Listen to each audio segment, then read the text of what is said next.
What's up, everybody? Thanks for tuning in. Today, you're in for a treat.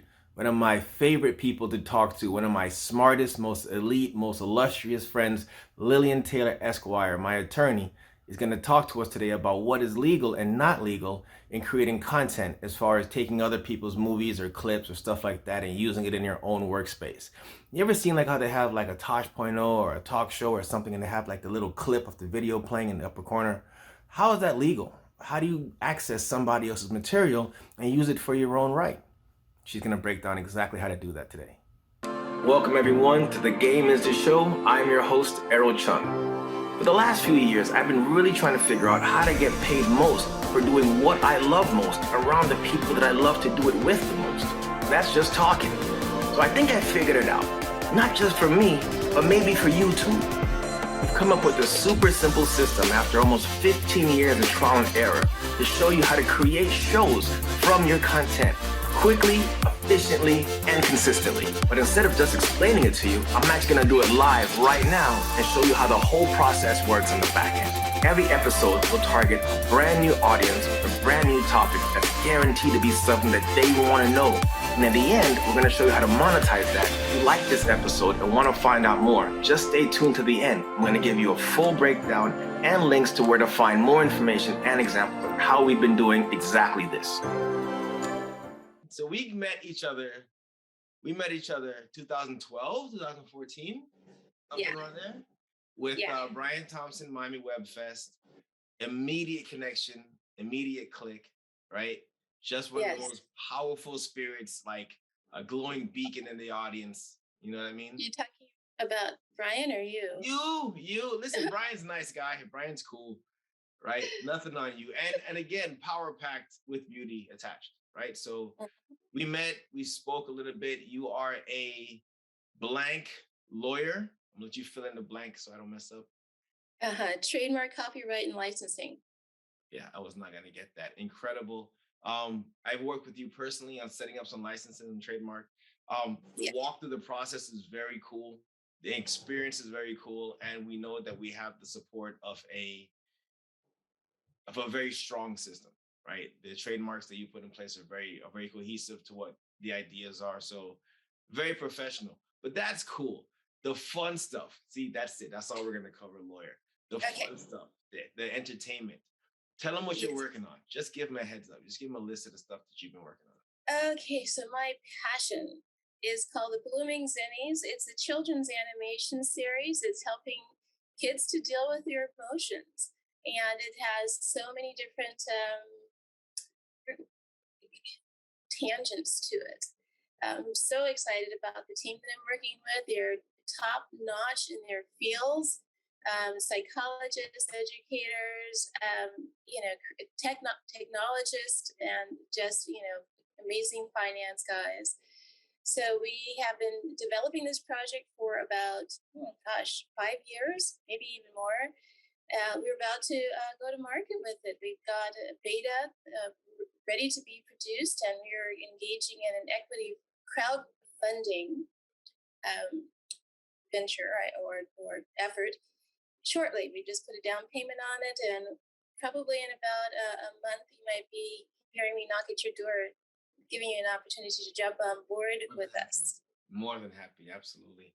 So, okay, so it's an animated series that helps young people, and I guess everybody, because animation right now is the full spectrum, right? So there's, but it helps people deal with their emotions. How does your animation help people deal with their emotional understanding?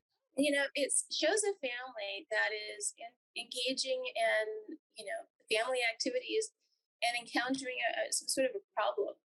And, it's demonstrative. So, maybe mom and dad are fighting. And so it's just, showing a way to get to a consensus in the family that's peaceful and harmonious. The entire purpose of it is to show people how to maintain humanistic behavior.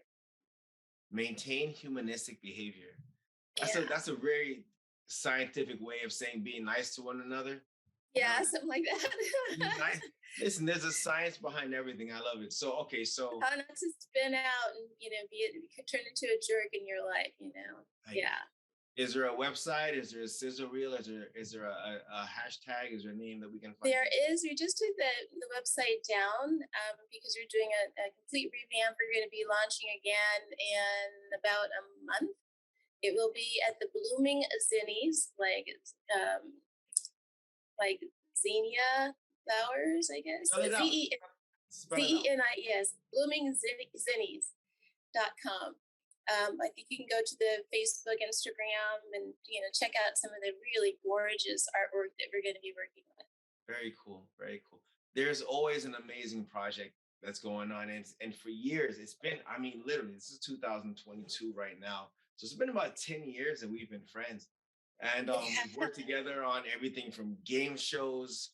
We've worked Yes. together on, I mean, there's just been branding on t-shirts, on, we put together a very, and I'm going to phrase it not so like the way you're supposed to say it, but like what I learned about branding as far as where to place it on clothing versus a reuseful titling of it. So we took Trademark.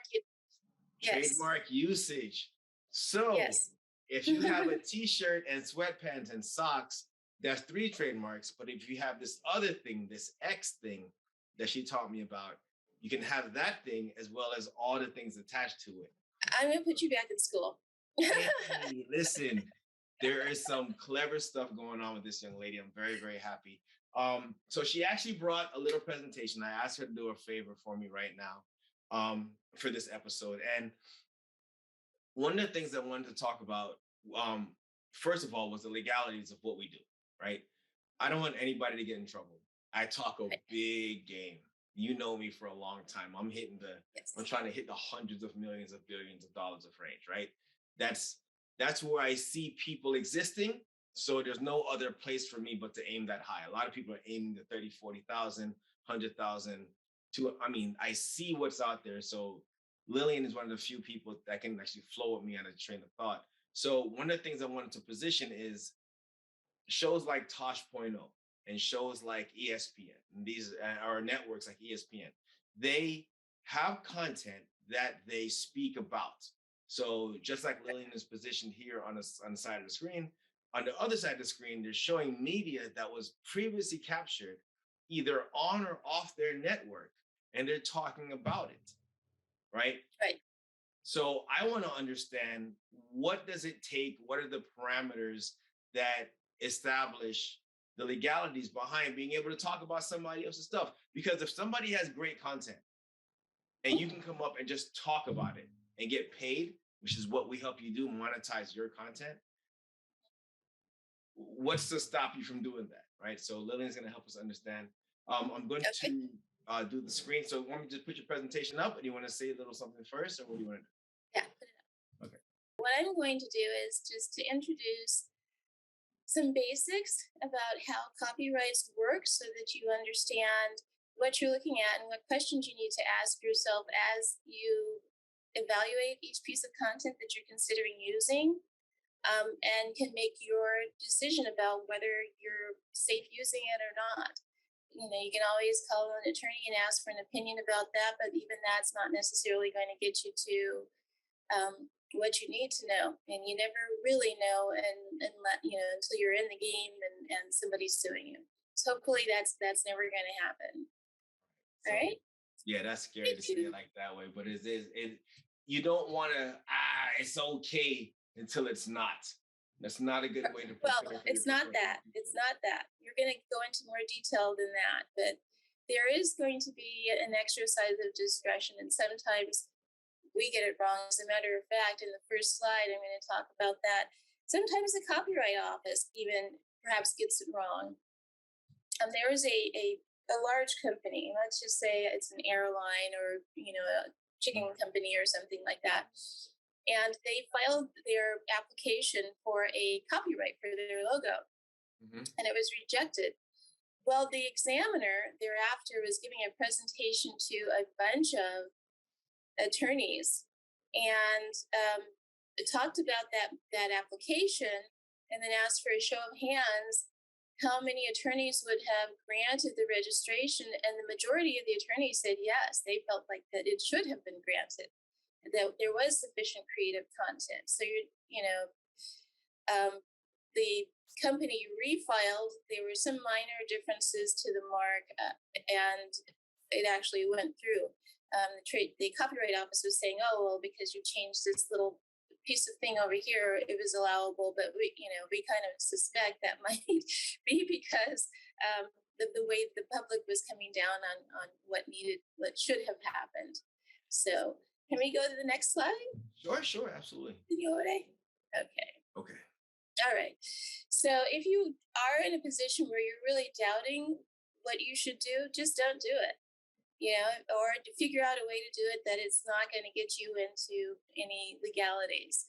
So the first question is there a copywriter now? And that's what I was just talking about in the examiner's opinion versus the public opinion. The examiners and the trademark office, or excuse me, copyright office, are a little bit harsher with regard to graphic logos for businesses than they are with art for the sake of art. So you're going to get a much more likely rejection if you're filing for a logo related to a business. But if it's other creative content, then there's some other questions that you need to ask. So in the next page, those questions are: is it a transformative use? If they're transformative means it's not the same thing anymore. So we're all familiar with American Gothic, this picture that's been around for forever. Everybody's seen this guy with a pitchfork and Ma and Pa Kettle or whoever they are in front of this church, representing the American experience. Not exactly the American experience of my family, but be that as it is. How about if somebody uses that same picture, puts it in a mural, or puts paint on it to make a completely different statement? So here you have these two people who have been, the iconic Americans, completely bewildered and overwhelmed and dazed by the amount of pollution that's being spewed into the air from these smokestacks and the way that it's impacting their crops. So this is, of course, a piece of corn with just a tremendous amount of deformity and disease. So it's making a totally different statement. It's not the same work. That's called a transformative use, and in that instance, it's not. It's allowed. People can do that. But again, it's discretionary. There was a movie called The Devil's Advocate, and there was this beautiful picture of these angels in heaven on a wall, and the devil kind of tinkled, I guess, with the mind of the people who were looking at it. I guess that was Keanu. And all of a sudden, these angels became very demonic and started coming out and engaging in very sexual content. Well, the artist sued. It was absolutely a transformative work, but the court said that he had the right to prevent its use in that manner. They didn't just use the work and then transform it and show the transformed work. They actually showed the work from the beginning turning into something else. So there's no, unfortunately, there's no hard line. Wow. So you're always going to use your discretion. Yep. How do you, if we're filling out paperwork, it's a very black and white scenario, right? So what would be a good resource for us to try to find out how to scope the narrative so that we get the approvals that we need? Because again, what you're saying is that if I make a music album, right? If I make a song, somebody can take my song and put it in the context of something else by changing the beat. And with the right paperwork filing, that's okay. With the wrong paperwork filing, it could be something that, they took my sample, right? So It's not, yeah. It's not just going to be a matter of the amount of paperwork that you file. It's really whether the work is transformed completely. So if you're just going to sample somebody else's music, no, that's not transformative. You're just using their music to build something else up on it, right? So if you take a set of words that are in, I don't know, give me a Sound of Music. Like Take. you have okay, so you have you. I always like hip hop opera. No lie, it's always been Warren G. Always liked hip hop opera, right? And I'm thinking Okay. these guys are singing at masterful levels, but they're singing Yes. urban lyrics, right? If they were to Right. sing real serious like Shakespeare or somebody who's I don't know if Shakespeare's copywritten, but you know what I mean? If they were to sing something from Mhm. Broadway, if they were to sing something from, one of these plays that was, just recently, put out, you know, Hamilton. Hamilton, thank you very much. If Warren G was on Mhm. Hamilton, right? Yeah. First of all, totally awesome scenario. I want the credit if that ever comes out. I want credit, right? But if Warren G makes a remix of a Hamilton song, but he does it in the Warren G in the urban society basis, right? If he rewrites Hamilton for his neighborhood, but it's still the Mhm. same storyline, is it Mhm. transformative? Is he getting? I mean, what's the thing that sets it apart from transformative to just stealing? You know. Yeah, so it's going to, and that's going to come in the subsequent slides. But you're introducing another question. Is okay. What is Hamilton exactly? What is Hamilton? It is a story of American history, right? Mm-hmm. So who owns that? I Who love owns that? I love Lillian so much. I love you so much. You are so amazing. Okay, Thought, take it. thought beyond a thought. You think you have a question until you ask a question, and she says, "What about this?" And you're like, "Yo, too deep right now." All right. So do I go to the next slide? What do you want me to do? Yeah, All right. Awesome. You're amazing. Thank you so much. Go for it. you're welcome. All right, so this gets into the types of uses that there are. All right. Um, Say that what one more time. Start over. Let's get to. this gets into the types of uses that there are. So one is permissive use. And that is when the artist actually gives permission to somebody else to use their work. And another is exploitation by the artists themselves, right? That's still, all that was within the scope of what the artist is allowed to do. It's their rights, right? The copyrights are the rights of whoever's created the work. Mhm. Right, so that you have the right to use it, you have the right for it to not be used. You have the right to insist that it sits on a shelf, not used at all. You have the right to exploit it for monetary gain, or you have the right to give it away. So those are all your copyrights. Actionable use is when no permission is given and it amounts to a deprivation of control over the artist's rights to his work. When that happens, you can usually file a lawsuit. There are some exceptions to that, and those exceptions are called fair use. So even though there's permission not granted, there is some sort of a transformation that creates a different work in which this work sits. For instance, football game. There's like this great highlight of this amazing touchdown, and the CBS Evening News is showing, not only this touchdown but the horrible injuries. Say, for instance, because I'm just like Mhm. that, right? I always go dark, and so that's major news. It's like this guy is not going to be playing for the rest of the season. He's out, right? And Mhm. it's completely that's news of national importance. Mhm. So it's transformed. It's not showing the football, it's showing a slice of a game in order to convey a message about an injury. That's a form of transformative use.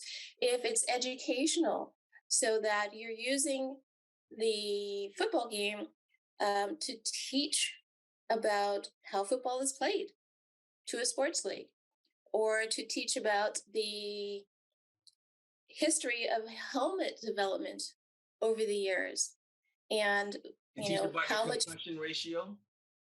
Pardon me. To teach about the concussion ratio. To talk about concussions and helmets and things like that. Exactly, yes, that's So I can pull educational. NFL. Okay, so okay, we're gonna spend a couple minutes right here. Okay, This is the look I was looking for. Right, this is all it. right. So you're watching the thought be formed right now.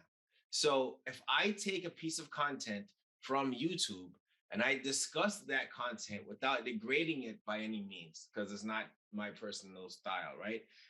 I'm Mhm. not saying this is a bad shot, this is a bad angle. I'm not purposely putting out negative stuff. That's just me, right? But if I'm showing this video of a cat in a tree and I talk about local firefighters and how they need bigger ladders to help cats in trees, that's okay. It doesn't matter Yeah. where the content comes from. But if I have a boxing match from HBO that's pay-per-view, right? And I'm just showing that boxing match and I'm charging people to see it, then that becomes illegal. That's right. That's exactly right. So if you were to, for instance, show that boxing match and show not even the whole match, but just like one punch, and the way this head and face is, like capture a moment right after that punch, and you see how the deformity that happens to the head when it gets hit with that much power, and how we really should have helmets for people who are boxing to prevent, those sorts of head injuries that Ali suffered. That is, that's news, or that's educational, or it's commentary. Choosing to make fun of something, a parody, is commentary, and that's completely allowed. That's a fair use to poke fun at a piece of art, or you know, some I don't funny. want to get hyper. I don't want to get hyper technical, but is there a document somewhere that I can post a link to for our audience so that they have this is the basis of so much of the television that we watch. So much of the open box and so much of we watch this all day, and we go to work and we hate our lives, and we watch people doing what we love all day, and we don't try to do that. This is the battle that we are launching against. Stop doing what you don't want to do. You're much better at doing what you enjoy. You can get paid a lot more doing what you enjoy than what you hate. How much more contributory can you be to society if you were actually doing what you freaking loved and you were happy? How many people, I mean, imagine going to work and rushing because you can't wait to get to work. Not because... I have to say, I agree with you completely. I really miss all the artisan shops that there used to be. It's like I just watched over the course of my lifetime, everything changing into chain after chain after chain, and big box even, it's just, and big boxes taking down the chains, and then internet boxes taking down the big boxes. It's just like, and this homogenization, instead of the real handcrafted and hand hewn artisan stuff that just made it interesting. So I'm one of the things, so again, in picking our lane, right? I have a vision of what I want to do in real estate, but that's still a little ways away. But as far as giving individual artisans a chance to really promote, that's really what this is. You're a profound legal mind, like insane legal mind. They didn't see you write a script for a movie. You're way better at writing a script for a movie than you are at being a legal person. And you're an amazing legal person. And then let them hear your voice in a voiceover. You're way better at doing voiceovers than you are at writing scripts or being a legal person, right? So why not do what you love and then have people come to you and find out the rest of the stuff you're capable of? Yeah, I agree. I totally agree. Sorry. So I wish I could tell you that there was just one document. The very reason why there are so many lawsuits about copyright infringement is that people disagree. What's used, what is transformative and what is original work, and whether there or not permission was granted, or whether or not it was fair. So this is going to go on. I mean, if I was trying to point you to a document, I'd have to probably point you to a volume the size of the Library of Congress because it just goes on, and it's really discretionary. That's why I say if you're in doubt, don't use. But if you'll go to the next slide, there are a couple of questions I want to go over with you in terms of getting to that decision. All right, so many people will say, but I see a bunch of other people on the internet taking content and barely saying anything about it, and nothing happens to them. I had a client recently who reached out to me because he's an artist, and there are all these other artists who are doing fan art of graphic novels. and selling their art on T-shirts and what is this, Etsy? Yes. Well, Shopify. well, Yes, I'm yeah, so scared about what you're about to say. Go ahead. yeah. I'm about to Well, pull up all all of a the merchandise sudden, right now. Go ahead.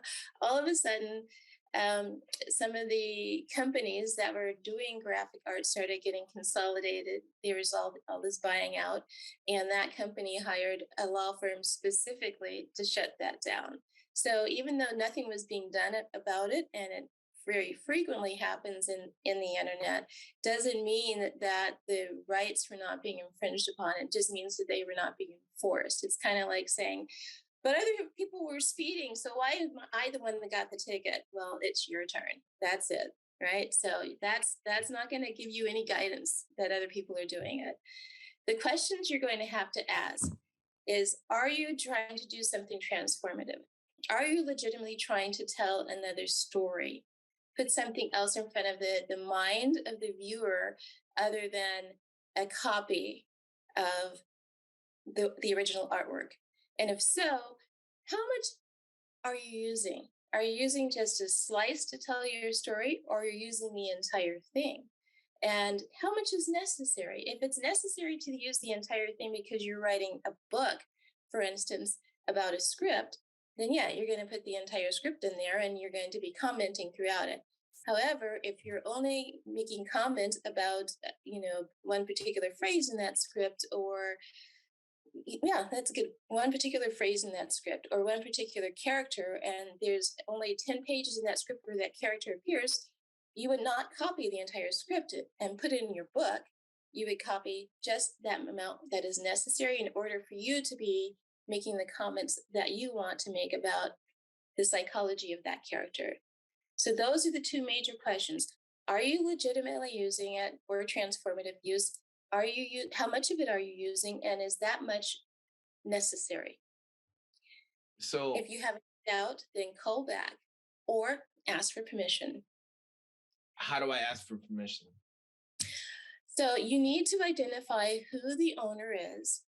You can usually do that by, there's usually some sort of a legend um, on a film, or, there's a Right. name in a book, there'll be the publisher's name. And so you'll reach out to the source and indicate that you're interested in obtaining a license to use the work. The Wow. other way to go about it is to go to the copyright office and say, and well, go to the office, just contact the copyright office, research the name to see if the work's been registered. And if it has been registered, is the name of the author apparent?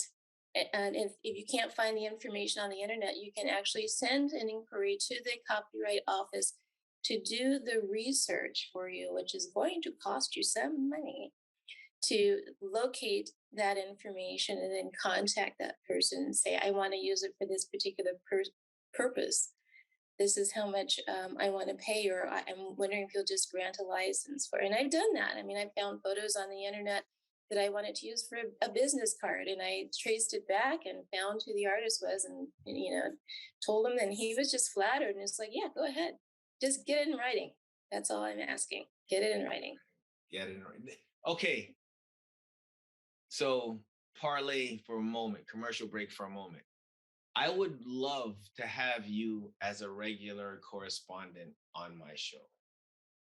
I would love to be a regular correspondent. Whatever you want to talk about, however often you want to talk about, whatever, complete rev share. We'd come up with a unique product line for you based on all the books and all the stuff that you're doing. I like personally just to create the PayPal links directly out of your PayPal so I can embed that HTML code on my website so the money doesn't even come to me. It goes straight to you, and then we talk about what happens after that. Right? Okay, I guess I'm gonna have to reinstall. I'm gonna sign up with PayPal. I Yep, guess. yep. Listen, you rage against the machine, hippie. Listen, yes, there's certain tools that we need to keep in place. All right, I have one very specific question, right? Okay. Let's say I did a watercolor drawing of the Hulk, right? All right. Mm. Let's say I stole a watercolor drawing of the Hulk from Pinterest and I put that design on a t-shirt, right? and I was selling that t-shirt, hypothetically, all completely hypothetically, right? Uh-huh. Mhm. Should I stop selling that shirt? Absolutely. So just because just because it's the redrawing and it doesn't exactly look like the thing that you originally captured, then okay. What if my niece is Let doing me drawings of scenery? okay, those are two different things. So let me No, talk it's about fine. I'm layman's terming a few questions out of my own head. So okay. So the person who put that drawing in Pinterest, mhm. if they did just one drawing, you can do that. You can just do one Mickey Mouse original art and put it up for sale.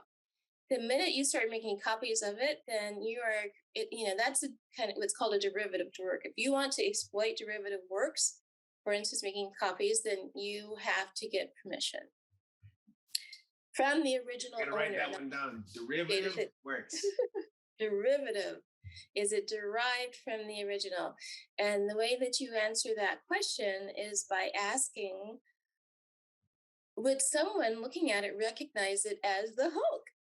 Yeah, that's the whole point. That's Okay. all of the Then it's derived from the original art, the original creator of that work, and that's who owns it, Wow. right? So you have to have that entity's permission.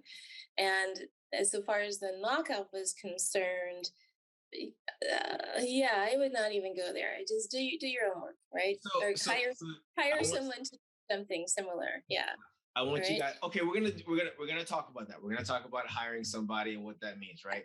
But I want you Okay. guys to understand. I had an amazing idea, a stroke of genius. You guys know me, so stroke of genius. I'm gonna create a website called the New TV Guide, and I'm gonna have YouTube playlists reorganized in the ways that I think is cool. So I called Lillian, and Lillian was like, "Stop." I I think it was about 8 words in, and she was like, "No, no, no, no, the whole thing, no." And I'm the kind of person that trusts my team. So you won't have somebody What in your team I that you said don't no trust. to that? Hmm? You sure? I said no to that? Yeah. I remember it was called the website was called the New TV Guide. And I said, can I brand something called the New TV Guide? And you said, does it have anything to do with the old TV Guide? And I said, yeah. And you were like, no, you can't just Yeah. you can't just add one the new Cosby's. You can't just add one word and take over a whole. So Yeah. we all have ideas. We all want to be creative and come up with stuff, but it's good to have someone in the team that's not an idiot, that's out for your best interests above your drunken rants. We have a I lot of think, ideas. yeah. Excuse me, but I think the idea is really brilliant, but just call it something else. That's it. That's it. Wait, okay. So when you create, okay, so we use a tool called Custom Cat in our Shopify store, right? So if you have an original work of art, we can have it applied to canvases and shipped out as product. So you own that work of art. How do you prove that, or how do you copyright that work of art that you own so you can sell it on the market without worrying about, and I'm not going to say NFTs because I know you have a whole thing on NFTs already Get locked. ripped off. So once something is created, you do own it. You don't have to file the copyright. The copyright application that results in a registration galvanizes your rights. It gives you the right to go to court. Now you can get into court by filing the application after the infringement has occurred. However, it does not give notice to the general public that the work is subject to registration. So what you'll get going into court is an order for whomever else is using your work to shut it down. If you are registered, there's a much stronger possibility that you're going to walk away with damages. So not just shut it down, but all that money you made for the past 2 years selling that guy's work, you're going to deduct how much it cost you to get it on the market, and that amount of profit you're paying to the owner. If it's found that you did so intentionally and you are and it was registered at the time, then you can get something called statutory damages, which are an amount that's going to be assigned by a court. You don't have to go through the process of proving how much was actually earned in profit. So it's to your advantage to actually get a copyright registered in advance of putting it on the market. It's not very expensive. Just contact me. I'll be happy to take you on as a Good client. job. Good job. Good job. Listen, we plug. I'm not against plugging. That's what it's for. That's That's what what the I show is for. Plug it. All right. So this episode, I'm already planning out the next episode. So this episode, we covered a lot. We covered a lot as far as um, getting your own information copyrighted, understanding what you can access, what you can use. We talked a little bit about your past and what your future, what you're working on with the new upcoming projects. Um, Next episode, what I want to talk about is what to do when you find out that somebody has been using your intellectual property. So Okay. I work for a company, but I signed a bunch of paperwork and I'm not sure what they are. And Mhm. now that company's making $100 million off my website, off my technology. Scary, right? Mm. I was listening to a song or a video on YouTube and I realized that that's my beat. Like that's my shit. Like that's mine. What do I Mhm. do? Right. Mhm. And like we just covered right now, what do I do when I realize that I may have been selling somebody else's stuff for a long time, transitioning out? Is there a letter I have to write? How do I not No, don't tell on yourself. just shut it down? Okay, well, that's the conversation. Stop being an idiot. 9 times out of 10, how to fix being an idiot is stop being an idiot. If you could just stop it, most of it will undo itself. All right, so that's what I'm looking at for next episode. I want to talk to you about what to do if somebody's using our shit. What to That's do gonna if be we fun. find somebody. I look forward to that. That'll be awesome. Okay. Dope. All right. So Thank you so. anything else? Yeah, This no, has been listen.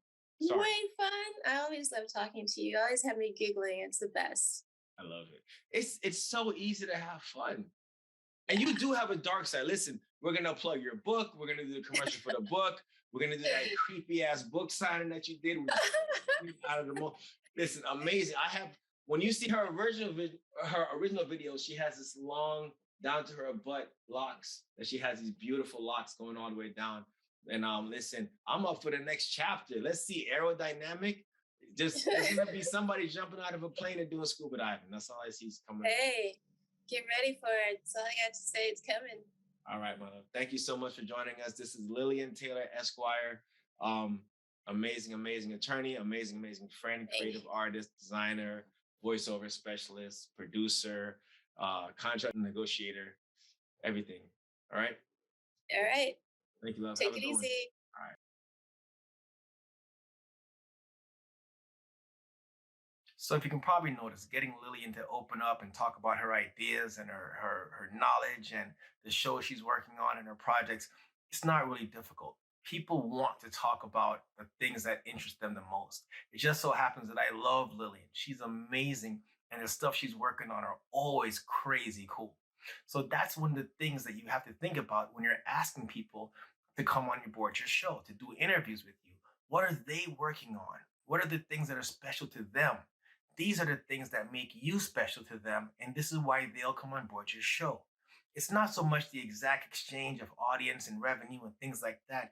It's just shining a spotlight. It's just being that person that wants to know about the artist, wants to know about the professional, wants to know about the business person, wants to know about the family person. Get involved with your guests. Get intimate with their hopes and their dreams and their passions and their projects. This is what's going to get people on board your show to really open up and to really dive deep into things that are most important to them, most knowledgeable for your audience. It's going to have the best return for you. And again, it's all fun. It's all cool.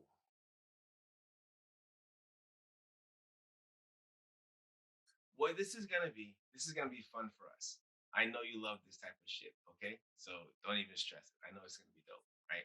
This is a combination tutorial as well as advertisement, as well as informational guideline. So I see this presentation you put together in PowerPoint, and you are incredible. Like I'm hoping to get 10 minutes of your time, and you're over there. I mean, thank you so much. You know how much Sure. that's incredible. So how do we do this? Because I'm not going to be able to see the PowerPoint while you're talking. Yes, you wanna are. just pitch- Yes, you Oh, are. I got you. I got you. Listen, you drop what you need and I figure it all out. That's my agreement to all you creative and all you amazing people.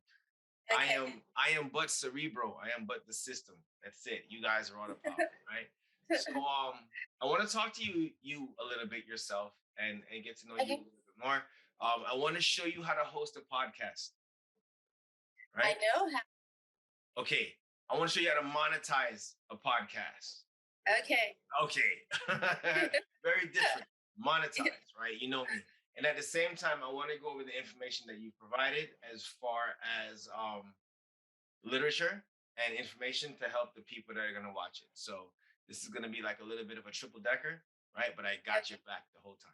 Okay. That'll work. Okay. Cool. Powerful stuff, right? She's a queen at this. She's so smart. I've been friends with Lillian for over 10 years now, working with Miami Web Fest and a couple other projects, and she's absolutely one of the smartest people I know. For more information, check out our website. You can find more information on her and how to get in contact with her if you have any questions or any projects coming up. She's also an incredible creative mind as far as production and screenwriting and everything else. Give her a call. You guys still here? Dope. Let's jump right into the breakdown. A typical show contains 5 parts. That's it, 5 parts. You have your intro, outro brand so people know who you are. You have your main character that people fall in love with and trust. You have your storyline that keeps your audience engaged. You have your target audience so you know who you're talking to and exactly why you're creating that content. And you have your sponsor. Your sponsor is where your money is. These are the commercials. We're going to teach you how to create television shows, create podcasts, and actually have sponsors pay you to reach your audience. You've already had the followers. You already have the guests. You already know what you want to talk about. We're going to help you put it into a frame to help you get paid. For information on how to do exactly this, check out my website, Profit From Your Personality.